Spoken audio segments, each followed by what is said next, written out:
যত দেখি তোমায় ফেরাতে পারি না আমি আঁখি, যেন আঁখির পরে ছত্র ছায়ায় বসে আছো তুমি।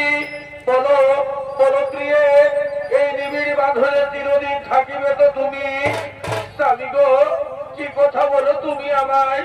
তুমি যে আমার ইহকাল পরকাল জন্ম জন্মান্তরের সাথী, তাই বলি ওগো আমার প্রাণের দেবতা, এসো মোর কাছে। দেখো প্রিয়ে, বন মাঝে বৃক্ষ শাকে পাখিরা কেমন করিতেছে গুঞ্জন, ময়ূর ময়ূরী পেখম তুলে কি সুন্দর করিতেছে নৃত্য। তাই এই মনোরম দৃশ্য দেখে আমার সর্বশরীর হয়ে কামভারে জর্জরিত। তাই এসো প্রিয়ে, আলিঙ্গন দ্বারে তৃপ্ত করা আমার তাপিত পরাণ। স্বামী গো, অপরাধ ক্ষমা করবে স্বামী, আমি তোমায় একটি সুখবর দিচ্ছি স্বামী। আমি যে তোমার সন্তানের মা হতে চলেছি, আমি যে অন্তঃসত্ত্বা, তাই রতিদানে অনিচ্ছা জাগে মরিতে। তবু এসো প্রিয়ে, ভালোবাসার সোহাগ চুম্বন দিয়ে ভরিয়ে দেব তোমার শূন্য করো।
তোমার স্ত্রীর গর্ভে যে সন্তান জন্মগ্রহণ করবে, সেই সন্তানের মৃত্যু হবে তোমারই বংশের হাতে।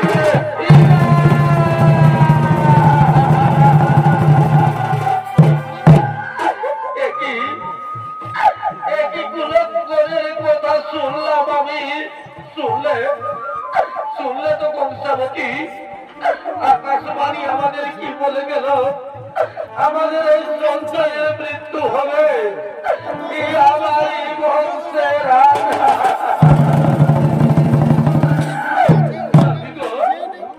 আমি এই অমঙ্গলের বাণী শুনে যে আমার মুখ মানে একেবারে চৌচির হয়ে যাচ্ছে স্বামী। আমি যে এখন কি করি, আমি যে কি করি।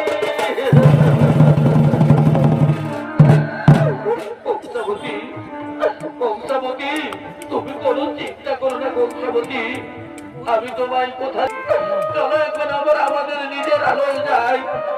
কত কংসাবতী এই কংসাবতী এই স্বামী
কিন্তু ভাগ্য বিড়ম্বনা আমাদের কল আলোয় ভরিয়ে দিতে পারলো না। তাই শোনো কংসাবতী, এই আমরা 14 শিশুর প্রাণ রক্ষার জন্য একে আমরা নদীর জলে ভাসিয়ে দিচ্ছি।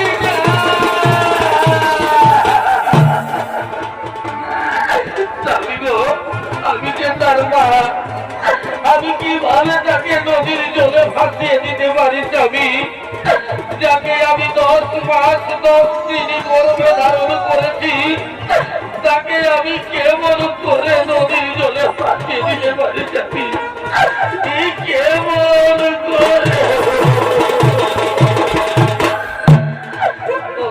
সংসারের সন্তান প্রসবিনী মায়ের দল, সংসারের সন্তান প্রসবিনী মায়ের দল, তোমরা কান পেতে শোনো আর চোখ বুঝে থাকো।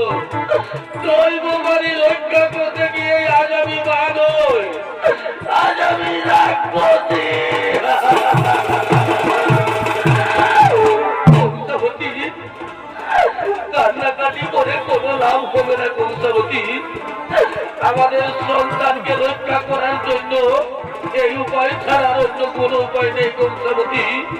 তাই আমার বিশ্বাস, নিশ্চয় কোন সুহৃদয় ব্যক্তি তাকে নদী থেকে তুলে লালন পালন করে বড় করবে। তাই দাও দাও কংসাবতী, এই মান্দাস উপরে আমাদের সন্তানকে শুয়ে দাও। আর বিধাতাকে বলো সে যেন ভালো থাকে, সে যেন ভালো থাকে।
তুমি কোনো চিন্তা করো না কংসাবতী, আমার বিশ্বাস নিশ্চয় বড় সুহৃদয় ব্যক্তি তাকে নদী থেকে তুলে লালন পালন করে বড় করবে। তাই তো ওটা কংসাবতী, আর বিলম্ব না করে চলো আমরা আমাদের নিজের আলোয় যাই। ওটা কংসাবতী, এই কংসাবতী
নদীর জলে ভাসিয়ে দিয়ে চলে গেলেন। আর অপরদিকে মগধ রাজ্যে বিরাট হিরণ্য ধনু সে তার সঙ্গী সাথীদের নিয়ে শিকার করার জন্য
একবার ওই নদীর ঘাটে যাওয়া যাক।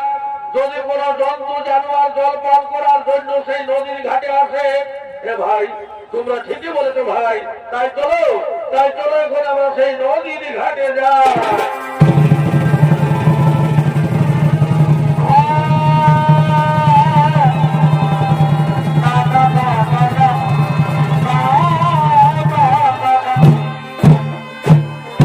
আর এদিকে হিরণ্যধনুর স্ত্রী বিশাখা, সে তার সঙ্গী সাথীদের নিয়ে স্নান করার জন্য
মধ্যে একটি সদ্যজাত শিশু সন্তান আমাদের ঘাটের দিকে আসছে।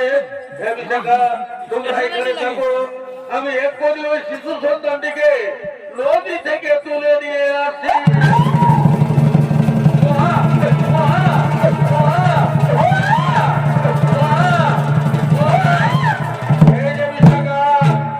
আমি শিশু সন্তানটিকে নদী থেকে তুলে নিয়ে এসেছি। দাও, দাও, ওকে আমার করে দাও। বলি, আহারে, কেউ বিষ্ণুর মাতা পিতা এই সদ্যজাত শিশু সন্তানটিকে নদীর জলে ভাসিয়ে দিয়েছে। বলি, ওগো, চলো না, চলো, একে আমরা আমাদের বাড়ি নিয়ে যাই। একে আমরা লালন পালন করে নিজের ছেলে মনে করে বড় করি। এই বিষয়টা তাই চলো, এই দুর্গবর্ষ বালককে আমরা লালন পালন করে বড় করব। আর আজ থেকে এর পরিচয় হবে হিরণ্য ধনুর পুত্র। বলি, হে গো, আমাদের এই ছেলের কি নাম রাখা হবে? হে বিশাখা, এর নাম রাখবো আমি একলব্য। আরে একলব্যকে করবো আমি ধনুর্বিদ্যায় বিশারদ। তার ধনুক টঙ্কার সারা ভারত হয়ে যেন কম্পিত। তাই চলো, বিলম্ব না করে আনন্দ সবাই বাড়ি যায়।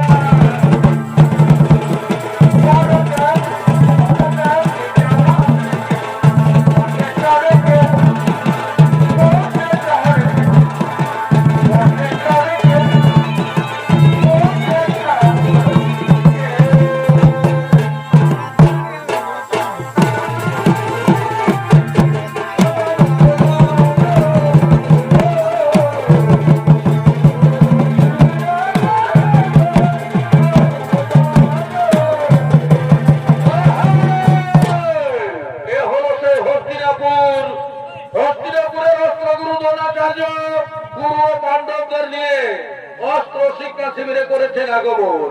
আরে দ্রোণাচার্যের ভূমিকায় নৃত্য অভিনয় করে দেখাবেন এক তরুণ শিল্পী, নৃত্যশিল্পী কৈলাস চন্দ্র মোদী।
সকলে নিজ নিজ স্থানে বসে পড়ো। আজকে আমি তোমাদের একে একে ধনুর্বিদ্যার পরীক্ষা নেব। তাই অর্জুন, প্রথমে তুমি আমার কাছে এসো। প্রণাম প্রণাম গুরুদেব। শোনো অর্জুন, ওই দেখো দূরে বৃক্ষ শাকে তুমি কি দেখতে পাচ্ছ? গুরুদেব, ওই বৃক্ষ শাকে আমি একটি পাখি দেখতে পাচ্ছি গুরুদেব। আর কি দেখতে পাচ্ছ তুমি? পাখির মস্তকে দুটি চোখ ছাড়া আর অন্য কিছু দেখতে পাচ্ছি না গুরুদেব। তুমি ঠিকই দেখেছো অর্জুন, তুমি এক্ষুনি তীর নিক্ষেপ করো।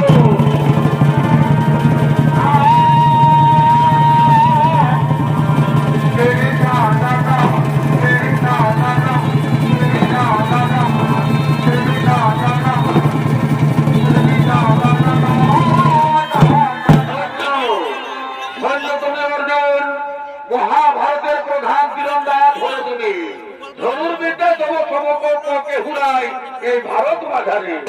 আপনি আমায় আশীর্বাদ করুন গুরুদেব, আমি যেন ধনুর্বিদ্যা আরো শিক্ষা লাভ করতে পারি। গুরুদেব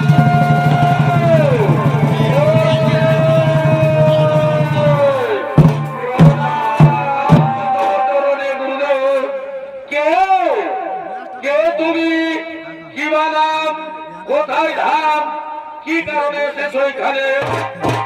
গুরুদেব, আমি হলাম মগধ রাজ্যের ব্যাস, নাম হিরণ্যধনু।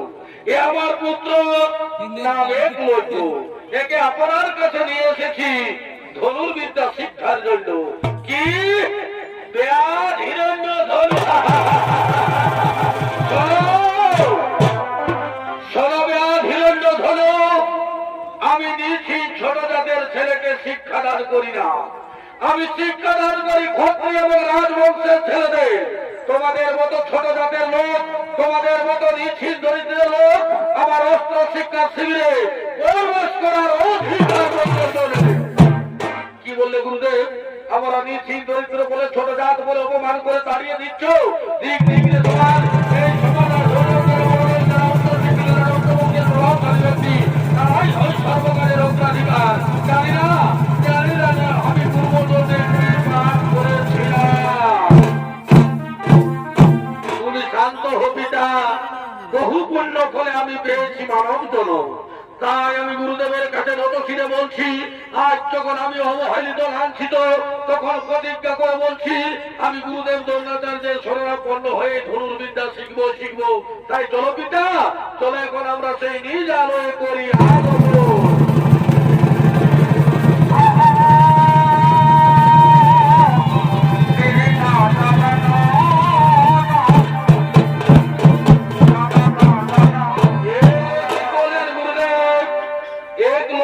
শিক্ষাদান না দিয়ে তাড়িয়ে দিলে আমি ভরদ্বাজ পুত্র দ্রোণাচার্য বহু পুণ্য ফলে পিতামহ ভীষ্মের অনুপ্রেরণায় তোমরা আমাকে পেয়েছ হত্যার গুরু রূপে। তপবনবাসী ভরদ্বাজ মুনির সন্তান, যার পাত্র স্থান বিচার করে কাজ করে। তাই চলো, পশ্চিমে সূর্য স্তম্ভিত হতে চলেছে, চলো এবার আমরা আশ্রম ভিতরে যাই।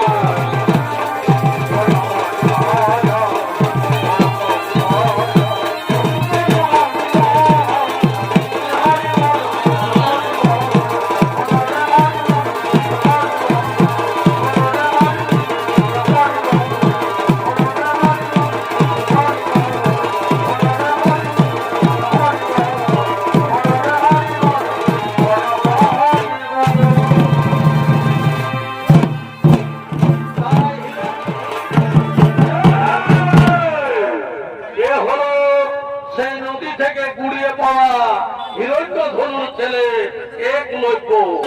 আর একলব্যের ভূমিকায় নৃত্য অভিনয় করে দেখাবেন এক তরুণ শিল্পী, নৃত্য শিল্পী নবীন কুমার মাহাতো।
তাহলে কেউ ভাবে এটাকে সারা দিবেন না গুরুদেব?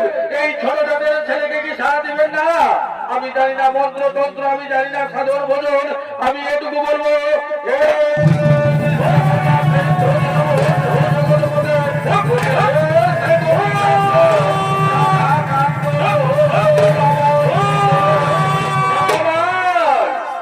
ঠাকুর কেন হু হু করে আমার কানকে আওয়াজ বিরোধ করছে?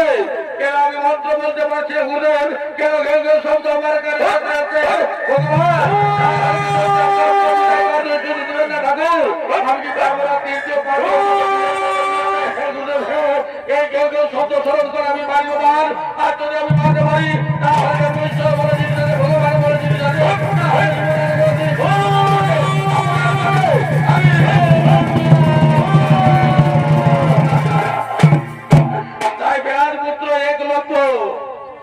ধনুক তুলে নিলেন এবং গুরুকে স্মরণ করে সেই কুকুরটিকে মারছে। এগুলো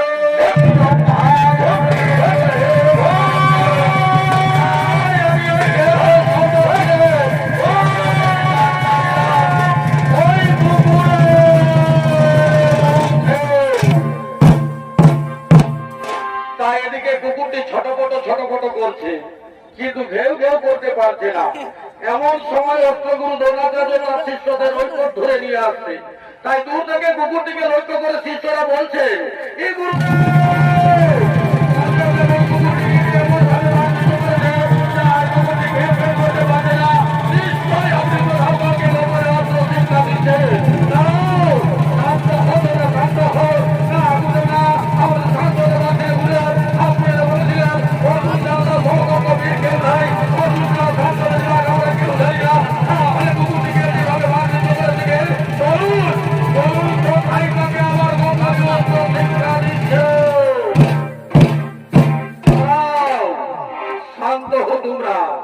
কুকুরটিকে যেভাবে বান্ধিত করেছে অর্জুন কেন, আমি তো মনে ভাবতেই পারছি না এই কাজটা কে করলো।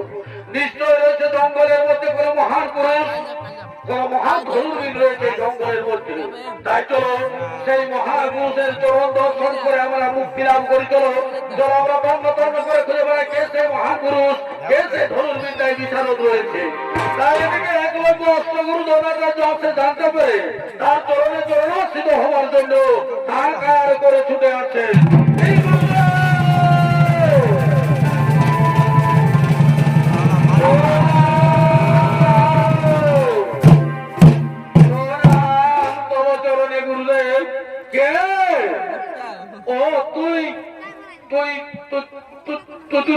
ব্যাধের ছেলে না? হে গুরুদেব, আমি ওই হিরণ্য ব্যাধের ছেলে একলব্য। আসুন আসুন গুরুদেব, যে কারণে এত আতঙ্কিত। আসুন গুরুদেব, এই দেখুন আপনার মাটির মূর্তি স্থাপন করে আমি 12 বছর ধরে দিলে দিলে সর্ববিদ্যায় পারদর্শী গুরুদেব। আজ আমি শব্দ আজ আমি প্রমাণ করে দিয়েছি জগন্নাথের ছেলে হলো মানুষ, আর জগন্নাথের ছেলে হলো মানুষ। আর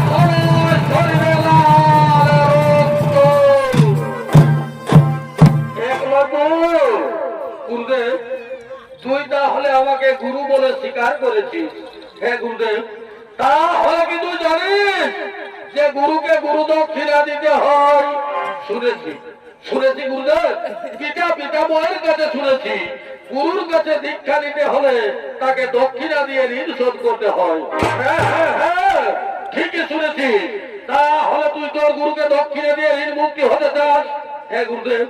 কেন চাইবো না গুরুদেব?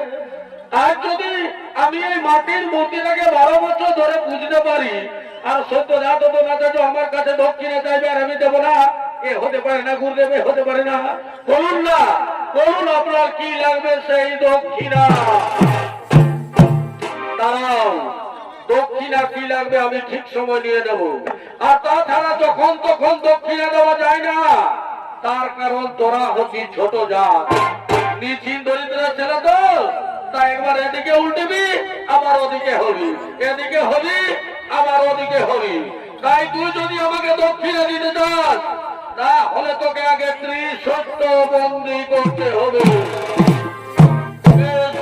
বেশ গুরুদেব, আমি 30 সত্য বন্দী করছি।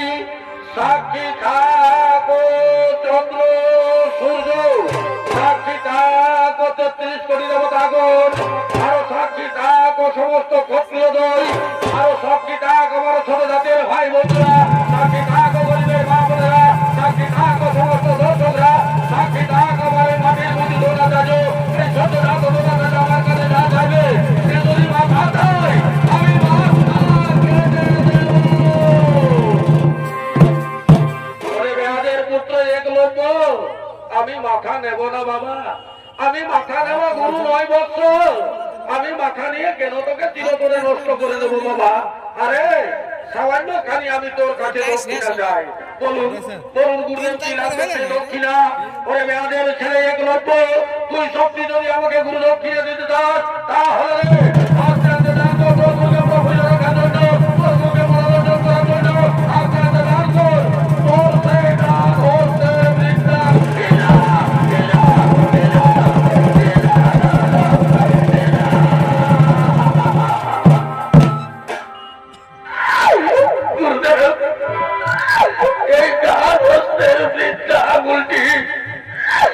জঙ্গলে রয়েছে আমার বৃদ্ধ মা, রয়েছে আমার বৃদ্ধ বাবা, তাদের মুখে দু মুঠো অন্ন তুলে দিতে পারি এই ডান হস্তের বৃদ্ধা আঙুলটির দ্বারা। আর আপনি যদি ডান হস্তের বৃদ্ধা আঙুলটি হাওয়ায় কেটে নেবেন তাহলে তারা দু মুঠো অন্নের জন্য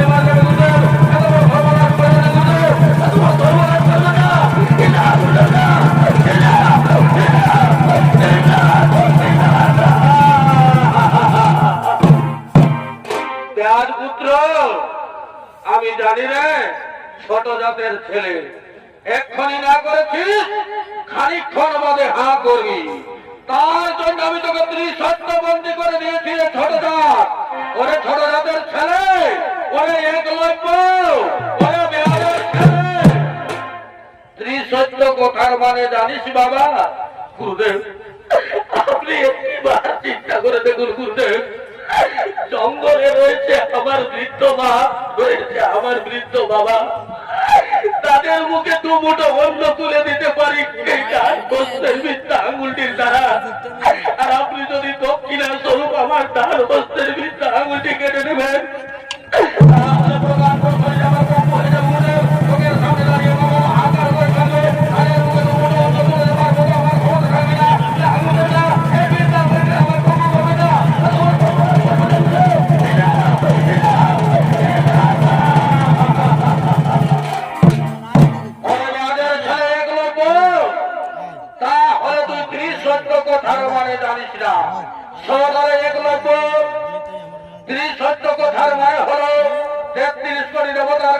সাক্ষী রেখেছিস, তাই ৩৩ কোটি দেবতা কেউ তোকে দেবতা আসনে বসাবে না। ছোট জাতের ভাই বন্ধুদের সাক্ষী রেখেছিস, তাই ছোট জাতের ভাই বন্ধুরা কেউ তোকে বলবে না ভালো, সবাই বলবে মিথ্যাচার, সত্যতা ঘৃণা করে। ছোট জাতের ভাই বোনেরা বলবে মিথ্যাচার, অত্যাচার, কুলঙ্গার, বেঈমান, হিলা, হিলা, হিলা, হিলা।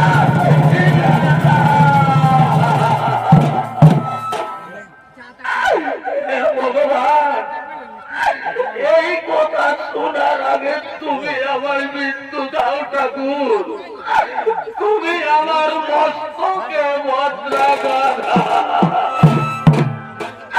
ওগো ঠাকুর সূর্যদেব, ওগো ঠাকুর সূর্যদেব, তুমি এত অন্যায়ের উপর জর্জর করে উঠছ, আজ কিনা অন্যায় হচ্ছে গরিব ছেলের উপর।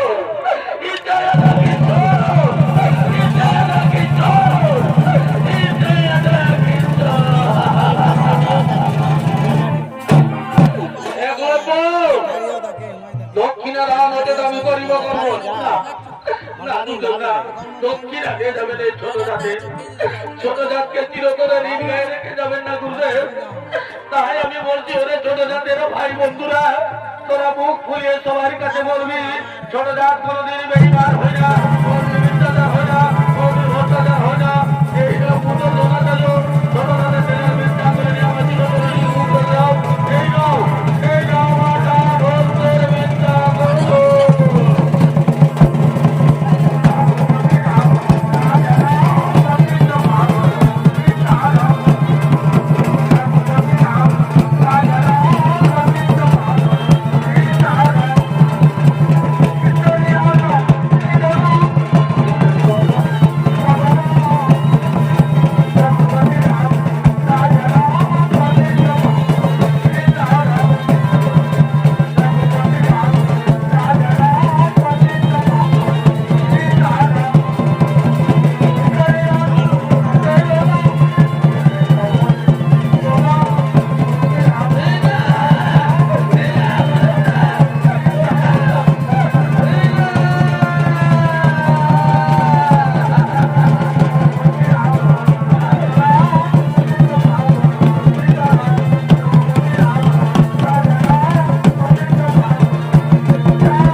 গেছি মা।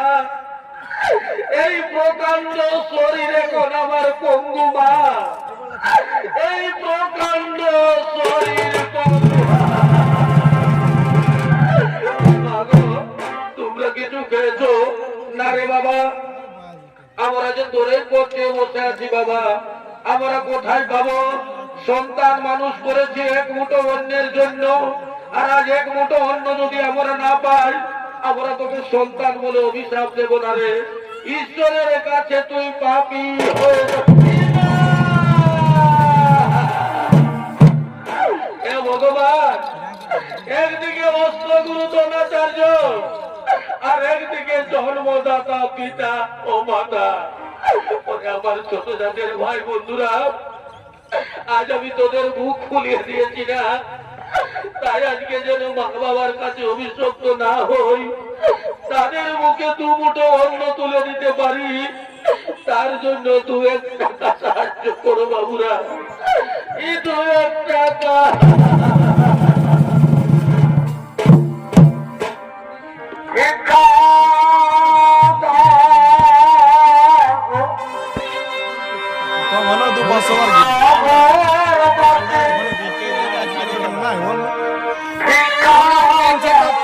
চিন্তা করবার কি আছে?